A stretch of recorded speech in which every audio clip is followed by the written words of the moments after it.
ಉದ್ಧಾರ ಆಗಲ್ಲ ಕಣ ನೀನು. ಹುಡುಗಿರಿಂದ ಓದೋರೆಲ್ಲ ಯಾರು ಉದ್ಧಾರ ಆಗಿಲ್ಲ. ಯಾವ್ಯಾವ ಟೈಮಲ್ಲಿ ಏನೇನ್ ಮಾಡ್ಬೇಕು ಅದೇ ಮಾಡ್ಬೇಕು. ಕಳ್ದೋಗಿರೋ ಸಮಯ, ಒಡೆದೋಗಿರೋ ಹಾಲು ಕೋಟಿ ಕೊಟ್ರು ವಾಪಸ್ ಬರಲ್ಲ ಮಗ, ತಿಳ್ಕೊಂಬಿಡು. ಆಯ್ತು ಆಗಿದ್ದಾಗ್ಲೆ ಮುಂದೆ ಏನ್ ಕಟ್ಟಾಕೋಣ ಅಂತಿದ್ಯಾ ಮಗ? ನಾನೊಂದ್ ಹೇಳ, ನಾನು ರಿವೆಲ್ ಆಗ್ತಾ ಇದೀನಿ, ನೀನು ರಿವೆಲ್ ಶಿಷ್ಯ ಇರೋಲ್ಲ. ನಾನು ರಿವೆಲ್ ಆಗ್ತೀನಿ, ನೀನು ರಿವೆಲ್ ಹಾಕು. ಏನಾದ್ ನೋಡ ಬಿಡೋಣ, ನಮ್ಮಿಬ್ರು ಹಣೆ ಬರ ಸರಿ ಇಲ್ಲ. ಸಪ್ಲಿಮೆಂಟ್ರಿ ಬರ್ದಾಯ್ತು ಬಿಡಲು. ಏ ಮಗ, ಇವಳೊಬ್ಳು ಮೆಸೇಜ್ ಮಾಡಿದ್ಲಿ ಇವಾಗ. ಇದೇ ಆಯ್ತು ಮಗ, ಉದ್ಧಾರ ಆಗಲ್ಲ ಮಗ.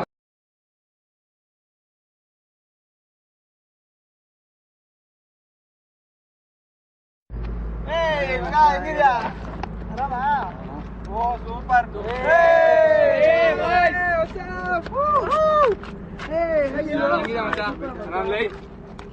ಎಷ್ಟು ದಿನ ಆಯ್ತು ನೀನೆಲ್ಲ ಹೋಗ್ಬಿಡೋ, ನೀನೆಲ್ಲ ಹೋಗ್ಬಿಡೋ, ನೀನ್ ಆ ಕಡೆ ಬಿಡೋಗೋ IT ಇಂಡಸ್ಟ್ರಿಗೆ. ನಾ ಒಬ್ಬನೇ ಇರ್ತೀನಿ ಇಲ್ಲಿ. ಲೈಫು ಟೈಮು ಸಿಗ್ತಾನಪ್ಪ, ಗರ್ಲ್ ಫ್ರೆಂಡ್ ಜೊತೆ ಎಲ್ಲ ಓಡೋಗ್ಬಿಡ್ತಾನೆ. ನಾವೇನ್ ಮಾಡೋಣ? ಏನ್ ಮಾಡೋದು? ಈಗಂತೂ ಸಿಕ್ಕಿದ್ವಲ್ಲ, ಏನ್ ಬೇಡ. ಮತ್ತೆ ಏನಪ್ಪ ನಿನ್ ಕತೆ? ಅದೆಲ್ಲ ಹೋಗ್ಬಿಟ್ಟೆ. ಆಮೇಲೆ ಫೇಸ್ಬುಕ್ ಅಲ್ಲಿ ಆನ್ಲೈನ್ ಬರ್ತೀನಿ ಅದು ಇದು ಅಂತ ಚೆನ್ನಾಗಿ ಆರಿಸ್ಬಿಟ್ಟು ಬರ್ಲೇ ಇಲ್ಲ. ಪಿಂಗ್ ಮಾಡಿದ್ರೆ ರಿಪ್ಲೈ ಮಾಡಲ್ಲ, ಯಾಕೆ? ಫುಲ್ ಬಿಸಿ. ಏನ್ ಹೇಳ್ತೀವ, ಪ್ರಾಜೆಕ್ಟ್, ಇಂಟರ್ನಲ್ಸ್, ಟೆಸ್ಟ್, ಕ್ವಿಜ್ ಅನ್ಕೊಂಡ್ ಕೆರ್ಕೊಳಕ್ಕೂ ಪುರ್ಸತ್ ಇರ್ಲಿಲ್ಲ. ಹಂಗಾಗೋಗ್ಬಿಟ್ಟೈತೆ. IIT ಸೇರ್ಬಿಟ್ರೆ ಇಷ್ಟೇ ಜಗತ್ ನಿಮ್ದು. ಏನ್ ಮಾಡ್ತೀರಾ? ಆಗೋದ ತಂದೆ ತಮ್ದು ಮಗ ಕೇಳ್ಬೇಡ. ಹೇಳಪ್ಪ ರಜಾ, ಕೆಲ್ಸ ಮಚ್ಚ, ಏನ್ ಕೇಳ್ತೀಯ? ಹೋಗ್ತಾ ಟೀ ಕುಡಿ, ಫುಲ್ ಸಂಬಳ ಜೊತೆ ಗಿಮ್ಳ ಬೇರೆ. Under the table full cash. ಮೊನ್ನೆ ಯಾವ ಜನ ಹೋಗ್ತಿದ್ಲಲ್ಲ, ಯಾರವಳು? ಮಗ ಅವರು ಒಂಥರ ನಮ್ ತಂಗಿ ಇದ್ದಂಗೆ. ಕಂಡ್ರು ಸುಳ್ಳು ಯಾಕೆ ಹೇಳಿ ನಾನು? ತಾವು ಅಣ್ಣವರು ಪ್ಲೇಸ್ ಆದ್ವಿ. ಆಮೇಲೆ ಪ್ಲೇಸ್ ಆದ್ಮೇಲೆ ಬರೀ ಮೆಕ್ಯಾನಿಕಲ್ ಲೈಫ್, ಹೋಗೋದು ಬರೋದು, ಕೆಲಸ ಮುಗಿಸ್ಕೊಂಡ್ ರಾತ್ರಿ ಇದೇ ಜೀವನ. ಬಟ್ ತುಂಬಾ ಸೈಲೆಂಟ್ ಆಗಿದೆ, ವೈಲೆಂಟ್ ಆಗಿದ್ಯಾ? ಏನ್ ವಿಷಯ? ಚೇಂಜ್. ನಿನ್ ಕತೆ ಹೇಳಪ್ಪ, ಏನ್ ಮಾಡ್ತೀನಿ? ನಾನ್ ಬಿಡಲೆ, ನೀನಲ್ಲೋದೆ, ಇವನೆಲ್ಲೋ ಓಡೋಗ್ಬಿಟ್ಟ ಯಾವ್ದೋ ಕಾಲೇಜ್ಗೆ. ಇವನು ಕಾಗೆ ಗೌರ್ಮೆಂಟ್ ಜಾಬ್ ಹೋಗ್ಬಿಟ್ಟ. ನಾನೇನ್ ಮಾಡ್ಲಿ, ಯಾರು ಇರ್ಲಿಲ್ಲ. ಅವಳು ಒಬ್ಳು ಸಿಕ್ಕಿದ್ಲು, ಗಂಟಾಕೊಂಡೆ. ಹೋಯ್ತಾ ಹೋಯ್ತಾ ಹೋಯ್ತಾ ಕೈ ಕೊಟ್ಟು ಹೋದ್ಲು. ನೀನ್ ಉದ್ಧಾರ ಆಗಲ್ಲ. ಹಳೆ ಡೈಲಾಗ್ ಎಲ್ಲ ಬೇಡ. ಆಮೇಲೇನೋ ಅಪ್ಪಂಗೆ ಹೇಳಿ ಕಾಸು ಪೀಕಿಸ್ಕೊಂಡು ಬಿಸ್ನೆಸ್ ಮಾಡೋಣ ಅಂತಿದ್ದೆ. ಏನ್ ಮಾಡ್ಲಿ, ಅದು ಲಾಸ್ ಆಗೋಯ್ತು. ಅದಾದ್ಮೇಲೆ ಅವಳು ಇನ್ನೊಬ್ಳು ಬಂದ್ಲು, ಅವಳು ಕೈ ಕೊಟ್ಟೋದ್ಲು. ನೋಡಪ್ಪ, ಜೀವನ ಪೂರ್ತಿ 4-5 ದೋಣಿಲಿ ಕಾಲಿಡದೇ ಆಗೋಯ್ತು ಮಗ. 4 ದೋಣಿನೂ ಚೆನ್ನಾಗಿತ್ತು, ಇರೋದ್ 2 ಕಾಲು. ಯಾವ ದೋಣಿಲಿ ಏನ್ ಕಾಲಿಡ್ಲಿ? ಹೇಳೋ ಡೈಲಾಗ್ ಮಚ್ಚ, ಡೈಲಾಗ್ ಹಂಗಂತ್ಯಾ? ಮತ್ತೆ ಇನ್ನೇ ಕಟ್. ಅದೆಲ್ಲ ಹಂಗಿರ್ಲಿ. ಈಗ ನಾನು ಇದೇ ಊರ್ಗ್ ಬಂದಿದ್ದೀನಿ. ಸುಜನ್ ಆಫೀಸು ಇಲ್ಲೇ ಇದೆ, ಮಹೇಶನ್ ಆಫೀಸು ಇಲ್ಲೇ ಇದೆ, ನೀನು ಇಲ್ಲೇ ಇರ್ತೀಯ. ಮತ್ತೆ ಇದೇನ್ ಪ್ರಾಬ್ಲಮ್ ನಮಗ್ ಮೀಟ್ ಆಗಕ್ಕೆ ಪ್ರತಿ ವೀಕೆಂಡ್? ಏನಂತೀರಾ?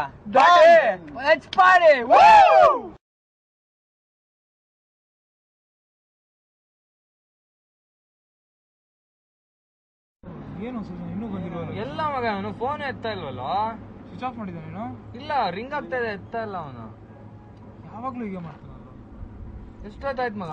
45 ಮಿನಿಟ್ಸ್ ಇಂದ ವೇಟ್ ಮಾಡ್ತಿದ್ರು. ಯಾವ ಹುಡುಗಿಯಿಂದ ಅಲ್ಲಿಯಕ್ ಹೋದ್ ನನ್ ಮಗ? ಫೀಲಿಂಗು ಅಂತಾನೆ.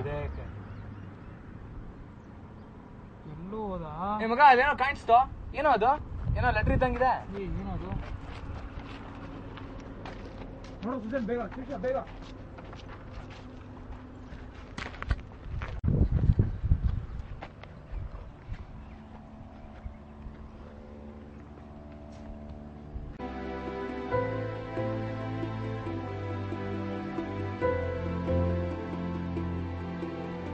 क्या करे जिंदगी, इसको हम जो मिले, इसकी जान खा गए रात दिन के गिले।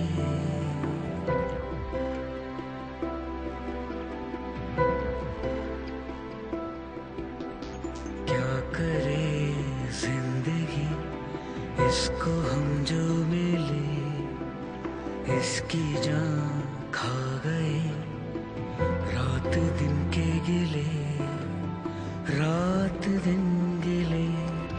मेरी आरज़ू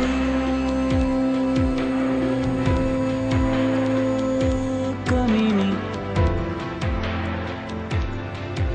मेरे ख्वाब भी कमीने। एक दिल से दोस्ती थी, ये हुजूर भी कमीने। क्या करे जिंदगी इसको हम जा मिले। ಎಲ್ಲರ ಜೀವನಕ್ಕೂ ಒಂದು ಪರ್ಪಸ್ ಇರುತ್ತೆ. ಅದೇ ಹೋಪ್ ಇಟ್ಕೊಂಡು ನೀವೆಲ್ಲ ದಿನ ಬೆಳಗ್ಗೆ ಎದ್ದು ನಿಮ್ಮ ಕೆಲಸಗಳಲ್ಲಿ ಬ್ಯುಸಿ ಆಗ್ತೀರಾ. ಆದರೆ ನನಗೆ ಪರ್ಪಸ್ಸು ಇಲ್ಲ, ಹೋಪು ಇಲ್ಲ. ಈ ಜೀವನ ಎರಡೂ ಬೇಡ. ಸೋಲಿನ ಬದುಕು, ಅಸಹಾಯಕತೆ, ಮನೆಯವ್ರ ತಿರಸ್ಕಾರ, ಇವೆಲ್ಲ ನನಗೆ ಒಂದೇ ದಾರಿ ತೋರಿಸ್ತಿದೆ, ಸಾವು. ನಿಮ್ಮಂಥ ಜೀವದ ಗೆಳೆಯರನ್ನ ಬಿಟ್ಟು ಸಿಗದಿರೋ ಜಾಗಕ್ಕೆ ಹೋಗ್ತಿದ್ದೀನಿ. ನೀವೆಲ್ಲ ಹೀಗೆ ನಿಮ್ಮ ಜೀವನದಲ್ಲಿ ಯಶಸ್ಸು ಪಡೀಲಿ ಅಂತ ಆಶಿಸ್ತಾ ಅಂತಿಮ ವಿದಾಯ ಹೇಳ್ತಾ ಇದ್ದೀನಿ. Good bye.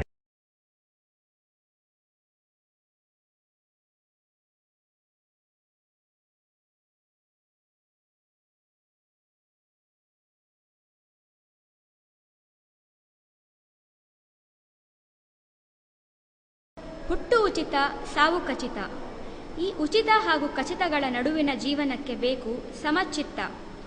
ಇರುಳು ಬರುಳುವ ಸೂರ್ಯ ಮುಂಜಾನೆ ಉದಯಿಸಿ ಹೊಸ ಚೇತನ ನೀಡುವಂತೆ, ಹಕ್ಕಿಗಳ ಇಂಚರ ಮನತಟ್ಟಿ ಎಬ್ಬಿಸುವಂತೆ, ಹೆತ್ತ ದೇವತೆಯ ಆಶೀರ್ವಾದವಿರಲು, ಗೆದ್ದು ಬರುವೆನೆಂಬ ಛಲವಿರಲು, ಕಷ್ಟ ನಷ್ಟಗಳಿಗೆ ಎದೆಗುಂದದೆ ಮುನ್ನುಗ್ಗಿ ಗೆದ್ದು ತೋರುವೆನೆಂಬ ಆತ್ಮವಿಶ್ವಾಸ ನವಚೈತನ್ಯ ತುಂಬಿರಲು, ಸೋಲುಗಳಿಗೆ ಮರುಗದೆ, ಕೈಮೀರಿ ಹೋದದ್ದಕ್ಕೆ ಕೊರಗದೆ, ಕುಬುದ್ಧಿಗಳಿಗೆ ಕುಗ್ಗದೆ ಸಾಧಿಸಿ ಈ ಪ್ರಪಂಚವನ್ನು ಎದುರಿಸುವುದೇ